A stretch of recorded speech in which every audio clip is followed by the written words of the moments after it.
Saudações, camaradas. Hoje são 2 de julho de 2025. Esse é o programa de número 13 do Escutas a Ninguém. Saudações a todos. Bom dia, boa tarde, boa noite. Bem-vindos então ao Escutas a Ninguém, espaço onde política, economia e filosofia se encontram para iluminar os grandes desafios do nosso tempo. Porque, como dizia o velho Sócrates, uma vida não examinada não vale a pena ser vivida. Pessoal, hoje em comemoração do feriado aqui na Bahia, 2 de julho, é um dia que a gente dá muita importância, porque é justamente no 2 de julho que a gente consolida no Brasil a independência da nossa nação, certo? Dos portugueses.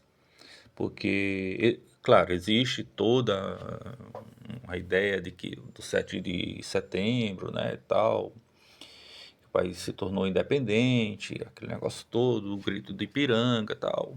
Mas, pessoal, quando a gente se aprofunda na história e a gente aprende um pouquinho mais, né, na verdade, a expulsão completa e consolidação da independência da nossa nação foi a partir das lutas e dos combates travados aqui no território baiano, certo?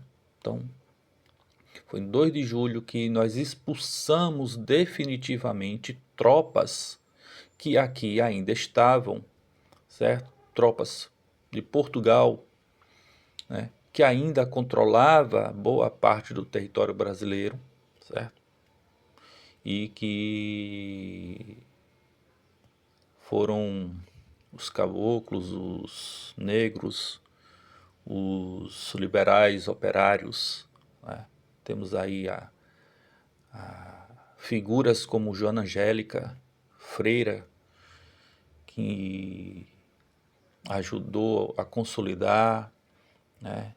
Entre outros, Maria Quitéria, né? Outros também, pessoas importantes. Então, é um programa que dedico a esse feriado, certo? E pegando a esteira dessa questão, né, que se trata da nossa independência, né, vamos falar aqui um pouco do ser humano, né, porque pensa como o Brasil não foi subjugado durante séculos pela coroa portuguesa. Isso acabou quando tivemos força para lutar contra, né, a opressão portuguesa, né, a influência do governo português, e eram sim vítimas de todo tipo de injustiça por parte da coroa portuguesa, né? A gente poderíamos chamar, então, que essas pessoas no passado que lutaram contra o domínio português sofriam de vitimismo? É uma pergunta que a gente podia se fazer, né? A gente fazia muito mimimi, ó, porque os portugueses controlavam o nosso comércio, controlavam a nossa política, dizia com quem a gente poderia consolidar nossas amizades, nossos negócios, né? Nossa educação, nossa formação, nossa cultura, né? Seríamos vitimistas, seríamos mimizentos, né? Usando aí termos muito usados, principalmente nas mídias, né? Nas redes sociais. Será? Por que eu estou falando isso? Porque hoje há uma carga de opressão muito grande em cima daqueles que sofrem problemas de transtornos, né, psicológicos, e eu vejo muitas críticas e muitas acusações de que essas pessoas que dizem estar sofrendo, né, depressão, ansiedade, síndrome de burnout e outros transtornos, autismo, dizem que essas pessoas são vitimistas, que sofrem de vitimismo, que tem muito mimimi, né, que essas pessoas não têm força de vontade, né. Então, vou falar um pouco sobre isso numa ótica assim mais psicanalítica, certo? É claro que as pessoas elas buscam o melhor para si, né? Elas buscam, na maior parte do tempo, querer viver bem, não só com os outros, mas principalmente consigo mesmas, certo? Você não luta para morrer, né? É quase que você ir contra o instinto de sobrevivência, certo?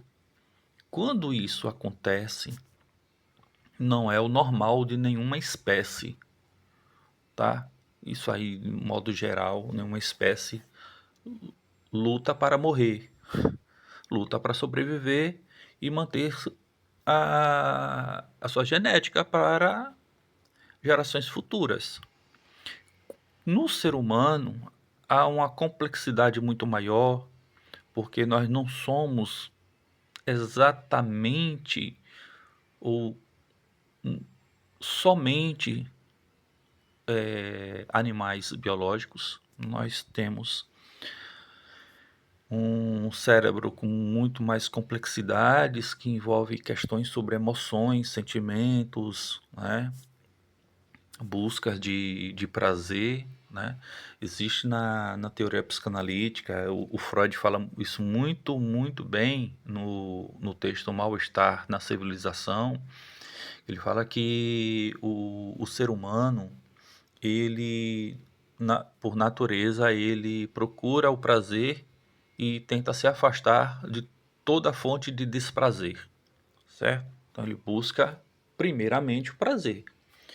Bom,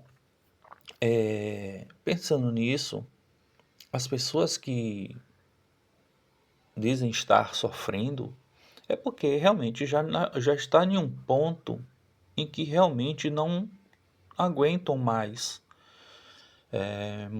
e verbalizam essa dor, esse sofrimento. E o que a gente tem visto ultimamente é que as redes sociais se tornaram fontes de opressão psíquica muito forte. Então elas não suportam a sua própria dor e projetam no outro, certo? Todo tipo de insegurança, certo? Então, normalmente, quando as pessoas acusam outras pessoas de vitimismo, de estarem de mimimi, que não tem força de vontade, na verdade, essas pessoas estão projetando no outro sua própria fragilidade. Mas como nós vivemos numa sociedade onde a, a fome do sucesso, né, a todo custo, né, está atrelado a essa aparência de estar bem, que estar seguro. Você vê as mídias sociais, as pessoas tiram fotos como se estivesse no paraíso, né? E com sérios problemas de todo tipo. Então elas não toleram que outras pessoas expressem seu sofrimento, verbalizem sua dor, né? Que não estão bem, que não vivem numa sociedade justa, que vivem mal, recebem mal pelo que trabalham, certo?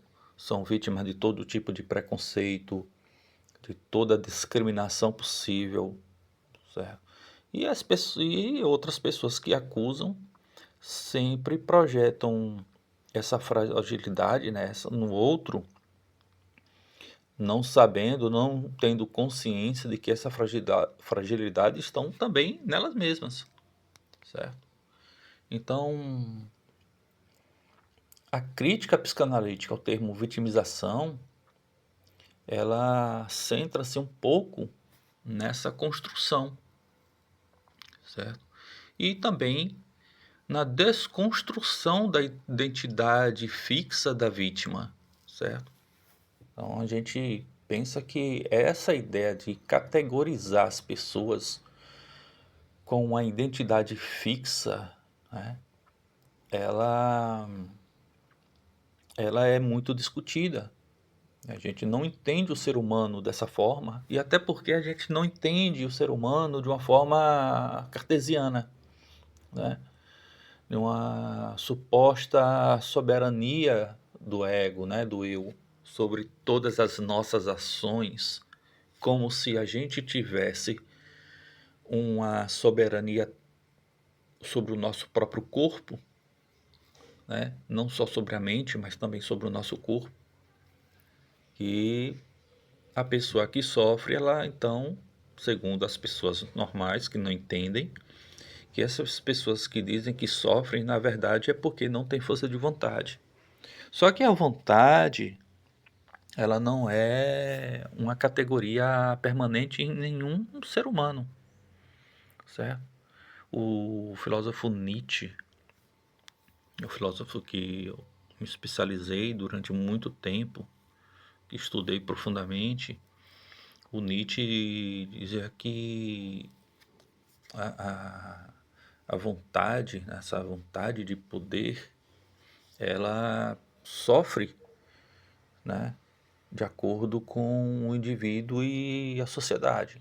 Sofre, no digo de graus de, de força, vamos assim dizer, certo? Porque para Nietzsche a força e vontade quase que são, quase não sempre estão juntas, né? Só que a força ela pode ser fraca e ela pode ser forte, né? A vontade também pode ser fraca, pode ser forte. Você pode ser uma pessoa com a vontade forte, mas a força é fraca. Isso você equaliza de acordo com suas próprias possibilidades e a sociedade a qual essas, esse mundo psíquico ele vai ser transformado, ele vai ser construído. Ele é muito em cima da ideia de que o ser humano ele é construído, de certa forma, pela sociedade, não só pelo biológico. O Freud ele vai indo quase que na mesma linha de pensamento. O ser humano ele não é só mente, mas ele é corpo. Ele não é só corpo, ele também é mente. E a sociedade molda a nossa subjetividade, certo? Ela molda a forma como a gente pensa o mundo. E isso influencia bastante, porque a forma como você é educado, criado, a forma, o ambiente ao qual você vive, cresce, ele vai formar uma determinada identidade.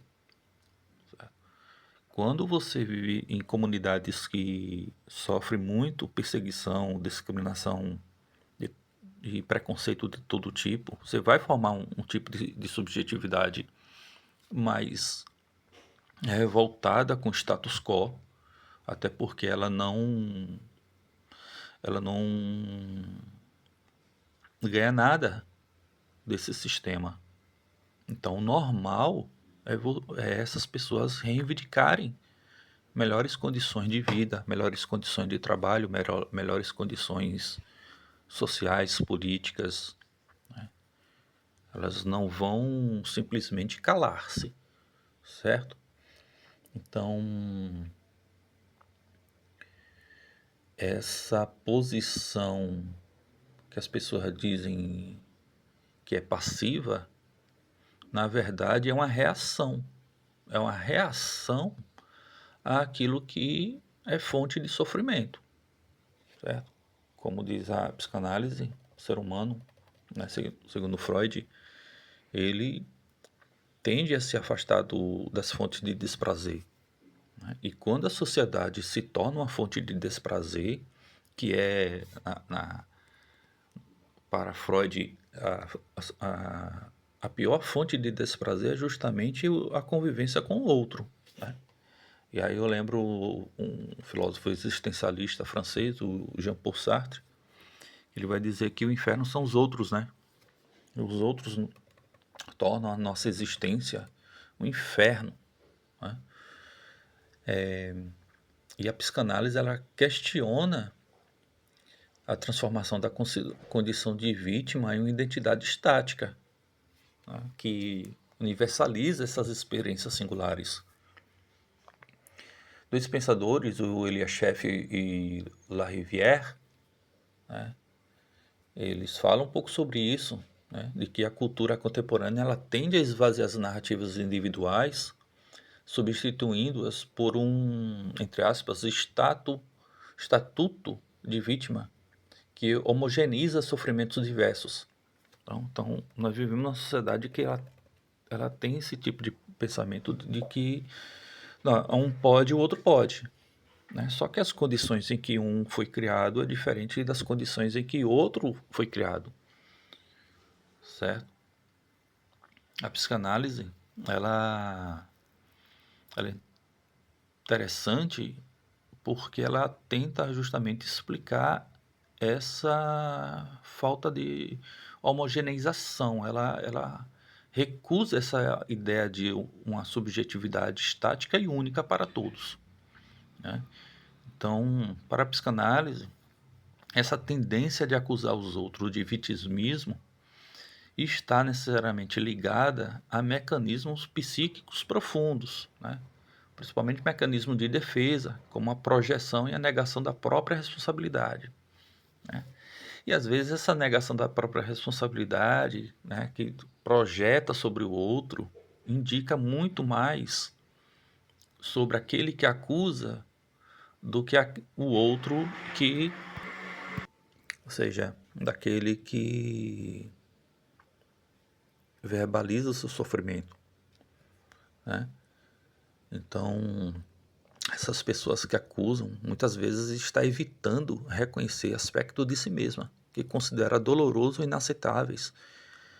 E aí projeta sobre o outro esses traços. Para quê? Para preservar sua própria autoimagem, né?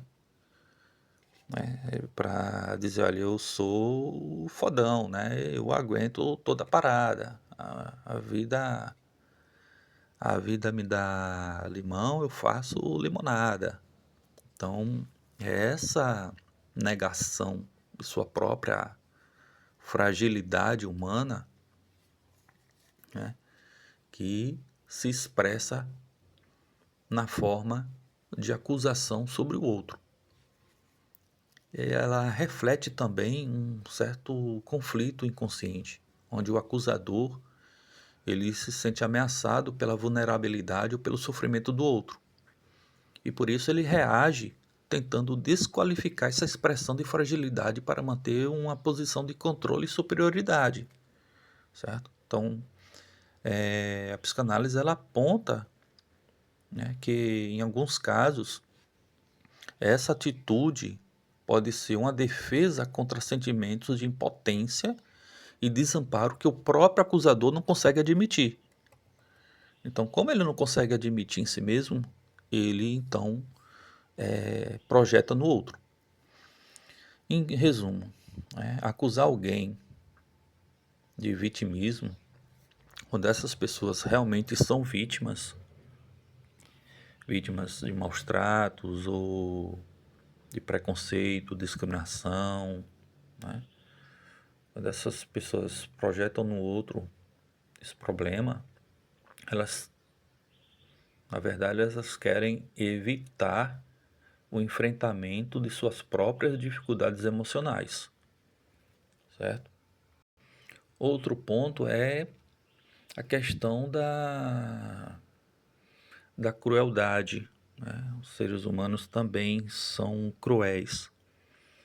Então, acusar o outro de um vitimismo se torna, de certa maneira, um gozo, né? Você sente um gozo em acusar o outro de ser fraco, de ser vitimista, de ser mimizenta, né? Ela expressa então um tipo de crueldade sobre o outro que parece satisfazer bastante o que acusa. É como ele tentasse convencer a si mesmo que é o fodão, que aguenta tudo calado, é o resiliente, né? Até o momento em que pede arrego e pede ajuda. A gente tem visto isso, inclusive, em vários meios políticos. O cara que tenta se mostrar o fortão, o grandão, que pode tudo, mas no momento em que ele se depara com a outra força muito maior do que a dele, aí ele apega para o vitimismo. Ele mesmo diz que não fez nada, né, que foi só opinião, né, que ele estava só expressando sua opinião nas redes, mas com certeza é uma pessoa do bem, né? Então é isso. Então muitas vezes há realmente vários aspectos psicológicos, alguns conscientes, outros inconscientes, principalmente inconscientes, de lançar no outro suas próprias fraquezas, suas próprias incompetências, mas também sua crueldade, né? O sentimento de gozar em cima do sofrimento do outro, né? É uma questão narcisista muito grande, né? A pergunta então fica essa: será que nessa geração atual, por exemplo, podemos descrever a geração que se esforça incessantemente para impugnar o vitimismo?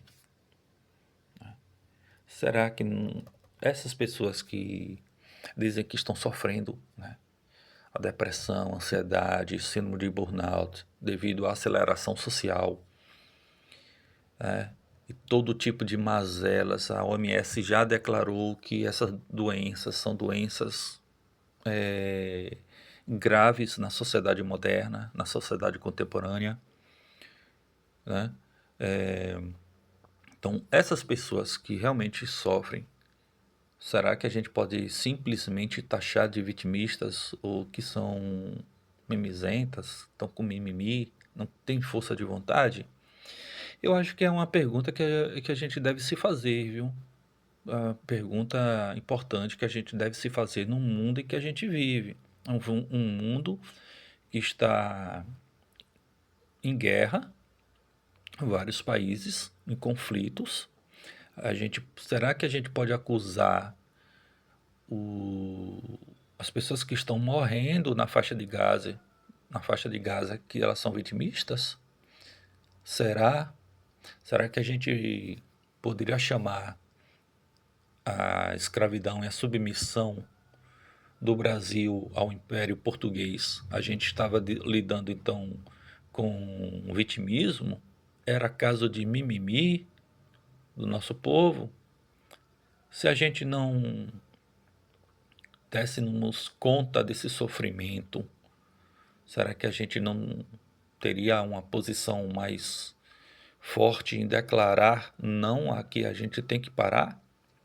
Ou a gente simplesmente diria, não, o brasileiro está com vitimismo, não está tendo nada, o Império Português está de boa.